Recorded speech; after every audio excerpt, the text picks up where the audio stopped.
नमस्ते बच्चों। कक्षा 10 विषय गणित और प्रश्नावली है 5.1 समांतर श्रेणी।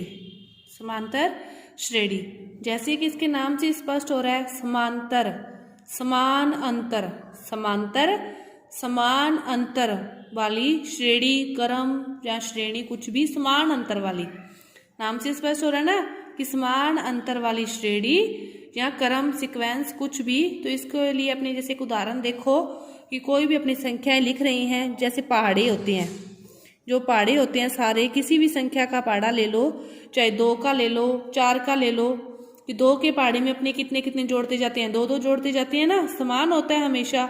इसी तरह 4 के पहाड़े में अपने हमेशा कितने कितने जोड़ते जाएंगे, 4 4 जोड़ते जाएंगे, तो वो भी हमेशा क्या होता है, समान होता है। तो जितने भी पहाड़े हैं वो किसका उदाहरण है, समांतर श्रेणी का उदाहरण है।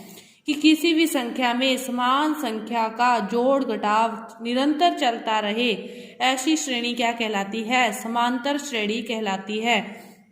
जैसे 2 में 3 जोड़े 5, फिर 8 में 3 जोड़ो 11 में 3 जोड़ो 14, 17, 20, 23। इस प्रकार निरंतर चलती रहने वाली श्रेणी जिसमें हमेशा जो योग है वो एक निश्चित संख्या का ही होता है, उसे क्या कहते हैं, समांतर श्रेणी कहते हैं। उसे क्या कहते हैं, समांतर श्रेणी कहते हैं। और इसमें पहले पद को क्या कहते हैं, प्रथम पद। पहले पद को क्या कहते हैं, प्रथम पद। और प्रथम पद को किस से लिखते हैं, ए से लिखते हैं, ए से भी और A1 से भी लिख सकते हैं, ए से भी और A1 से भी लिख सकते हैं। प्रथम पद कहते हैं पहले को, ए से A1 से लिख सकते हैं। एक बात और कि हमेशा योग ही नहीं होता, घटाव भी हो सकता है। कि कोई भी आप संख्या ले लो, जैसे यहाँ पे एक उदाहरण लेते हैं 20 में से 4 घटाए 16 में से 4 गए 12 में से 4 गए 8 में से 4 गए 4। मतलब एक निरंतर संख्या का घटाव भी हो सकता है, योग भी हो सकता है। ये मत सोचना कि हमेशा योग ही होता है, योग भी हो सकता है और घटाव भी हो सकता है। एक निरंतर संख्या का, एक ही संख्या का हमेशा योग या घटाव होने को क्या कहते हैं, समांतर श्रेणी कहते हैं। संख्या क्या होती है, एक ही होती है, कहीं भी आप चेक कर लो। जैसे 2 में कितने जोड़े 5 आएंगे, 3 जोड़ेंगे। यहाँ पे चेक करो 14 में 3 कितने जोड़ेंगे, 17 आएंगे, 3 जोड़ेंगे।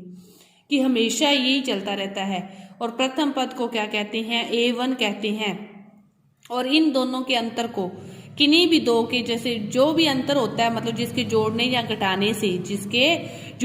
घटाने से यह श्रेणी बनती है, उस अंतर को क्या कहते हैं, सारव अंतर कहते हैं। उस अंतर को क्या कहते हैं, सारव अंतर कहते हैं। और सारव अंतर को किस से लिखते हैं, डी से लिखते हैं।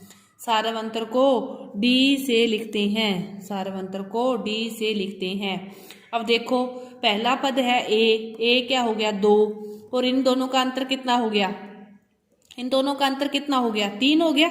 कि प्रथम पद ए हो गया 2 और दोनों का अंतर कितना हो गया, 3। डी का मान इस श्रेणी के लिए कितना हो गया, 3 हो गया। तो अपने प्रथम पद लिखिए। प्रथम पद तो अपने को पता है 2 है, अपने को भी ये सारणी ना पता हो, प्रथम पद और ये पता हो। अब देखो द्वितीय पद कितना होगा, भी दोनों में अंतर जोड़ रही हैं तो 2 + 3, 2 + 3, तो द्वितीय पद कितना होगा, 5। इसी तरह तृतीय पद फिर कितना होगा, फिर 5 में कितना जोड़े, 3, 5 + 3, मतलब जो सारव अंतर है वो सभी में जोड़ते चले जाएंगे। 5 + 3 8, फिर 8 में 3 जोड़ेंगे तो कितना, 11, फिर 11 में 3 जोड़ेंगे तो 14। मतलब आपको प्रथम पद और सारव अंतर पता हो तो आप श्रेणी को निकाल सकते हो, आप श्रेणी को निकाल सकते हो। तो आपको इस प्रकार जो 5.1 के जो क्वेश्चन है वो इतने ही आपकी जानकारी पर ही आधारित हैं। तो अपने पहले 5.1 के क्वेश्चन हल करते हैं, आगे की जो जानकारी होगी वो 5.2 से पहले लेंगे। तो देखो 5.1 का पहला क्वेश्चन। देखो पहले क्वेश्चन में क्या पूछा है, 5.1 के पहले क्वेश्चन में सारे आपको सारणी दे रखी है और आपसे पूछा है कि इसका प्रथम पद और इसका सारवंतर कितना होगा। तो देखो इसका जो प्रथम पद होगा वो कितना होगा, प्रथम पद जो पहला होता है, तो प्रथम पद ए का मान इसमें कितना हो गया, 6 हो गया। अब पूछा है सारवंतर, डी क्या होता है, सारवंतर होता है। तो सारवंतर दोनों का, इसमें से इसको घटा के चेक कर लो, 9 में से 6 जाएंगे 3, 12 में से 9 जाएंगे 3, 15 में से 12 जाएंगे तो 3। इस प्रकार चेक कर सकते हो आप। तो सारवंतर भी कितना हो गया, 3 हो गया। इसी तरह दूसरा जैसे क्वेश्चन देखो क्या दे रखा है, -7 -9 -11 और -13। तो इसका प्रथम पद कितना हुआ, इसका प्रथम पद कितना हुआ, -7। प्रथम पद कितना हुआ, -7। अब सारवंतर ज्ञात करना है तो दूसरे में से पहले को घटाना होता है, दूसरे में से पहले को घटाना होता है। तो माइनस, फिर -7 ये खुद है, तो माइनस और माइनस क्या होंगे, +7 होंगे। तो 9 में से 7 जाएंगे तो कितने आएंगे, 2 आएंगे, और 2 किसके आएंगे, माइनस के आएंगे। तो सारवंतर कितना हो गया, -2 हो गया। इसी तरह एक भिन्न वाला देखो क्या दे रखा है आपको, 1 -1 1/4 और फिर 3/2। तो प्रथम पद तो इसका कितना हो गया, -1 हो गया। अब सारवंतर ज्ञात करना है D, तो दूसरे में से पहले को घटाना है। एक निशान तो वो सूत्र वाला और एक ये वाला है, तो माइनस माइनस कितना हो गया, +1। अब 4 लय से लोगे, 4 लय से लिया तो 1 + 4 और कितना आ गया, 5/4। इसका सारवंतर कितना हो गया, 5/4 हो गया। मतलब प्रथम पद तो जो दिया है वही लिखना है आपको इस सारणी में, इस श्रेणी में जो पहला दिया है वो तो प्रथम पद हो गया। और सारवंतर ज्ञात करने के लिए दूसरे में से पहले को आप घटा के लिखना है, वो आपको देखना पड़ेगा, चिन्ह का ध्यान रखना पड़ेगा एक तो, और एक आपको विलय से लेना पड़ता है या नहीं वो भी देखना पड़ेगा। तो इस प्रकार ये पहला क्वेश्चन इस प्रकार होगा। अब देखते हैं दूसरा क्वेश्चन। दूसरे क्वेश्चन में पहले के उल्ट दे रखा है। पहले में श्रेणी देकर आपसे ए और डी पूछे थे, दूसरे में देखो ए और डी तो दे रखे हैं और आपसे श्रेणी पूछी है। तो अभी मैंने आपको समझाया था कि जो प्रथम पद होगा वो तो यही होगा, प्रथम पद तो क्या होगा, A-1 ही होगा, कि प्रथम पद वो तो क्या हो गया, -1 हो गया। अब द्वितीय पद ज्ञात करना है, और द्वितीय पद ज्ञात करने के लिए क्या करते थे अपने, A + D, क्या करते थे, A + D। तो -1 + 1/2, इसको लय से लेकर आप हल करोगे तो आपके पास आ जाएगा -1/2। -1 + 1/2 को आप लय से लेकर हल करोगे तो आपके पास क्या आ जाएगा, 1/2। अब क्या ज्ञात करना है, तृतीय पद। तृतीय पद ज्ञात करते थे तो दूसरे पद में आपको D में जोड़ना था। तो दूसरा पद अपने पास है -1/2 और फिर है वो है 1/2।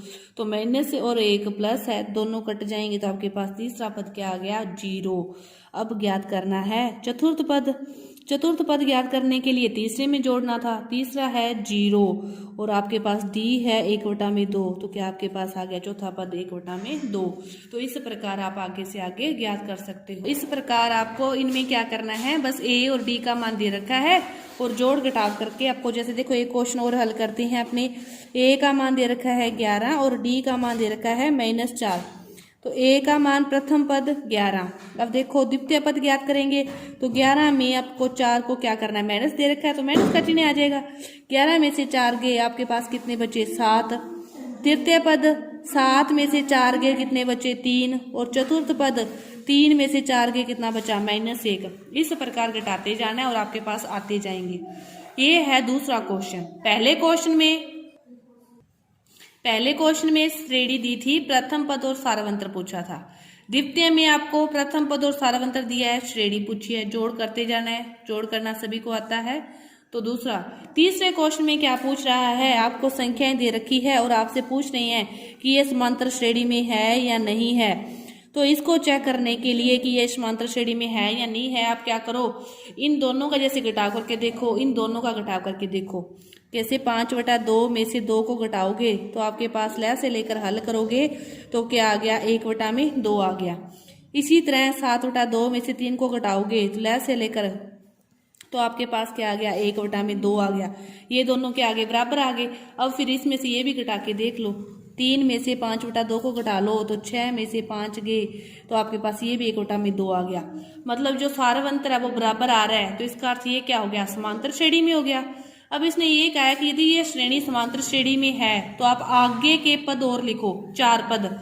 आपके पास सारवंतर आ गया 1/2, आगे के पद लिखने हैं तो इसमें जोड़ोगे तो इससे आगे वाला आ जाएगा 1/2, उसमें जोड़ोगे तो उससे आगे वाला आ जाएगा 1/2। इस प्रकार आप जोड़ते हुए आगे के पद खुद ज्ञात करोगे। एक क्वेश्चन और देखो, जैसे क्या दे रखा है, एक क्वेश्चन दे रखा है √3, √6 और √9 और इसी प्रकार √12 कि ये रूट के अंदर है तो इसको किससे गुना हो रहा है। देखो √3 है रूट अब जरूरी नहीं है कि योग और घटाव हो, गुणा और भाग भी एक ही संख्या से हो रहा है, तो वो श्रेणी भी किस में है, समांतर श्रेणी में। अब इसमें देखें कि √3 को 2 से गुणा करोगे तो 6 हो रहा है। अब √6 को क्या √2 से गुणा करने पर वो 9 हो रहा है, तो नहीं हो रहा। √6 को 2 से गुणा करोगे तो रूट के 12 आ रहे हैं, 9 तो नहीं आ रहे ना। तो फिर इसमें बीच में 9 भी दे रखा है, तो इसका अर्थ ये सारवंतर में नहीं है। तो इस प्रकार आपको चेक करना है, दोनों का गुणा करके, योग करके, घटाव करके। अब जैसे एक संख्या दे रखी है आपको कि a² a की क्या दे रखी है कि a दे रखा है, फिर a की घात 2, a की घात 3 और a की घात 4। अब देखो इसको a से गुणा करे हो ये आ रहा है, इसको a से गुणा करे हो ये आ रहा है, इसको a से करे हो ये आ रहा है, आगे से आगे चल रहा है ना, तो ये किस में है, सारवंतर में है। तो इस प्रकार आपको जोड़, घटाव, गुणा, भाग करके चेक करना है कि सारवंतर बराबर है या नहीं। प्रथम पद, पहला पद सारवंतर, 2 का घटाव, योग, जो भी जो मतलब हर में जोड़ने पर आता है, दूसरे में से पहले को घटा के देखो तो वो क्या है, सारवंतर है।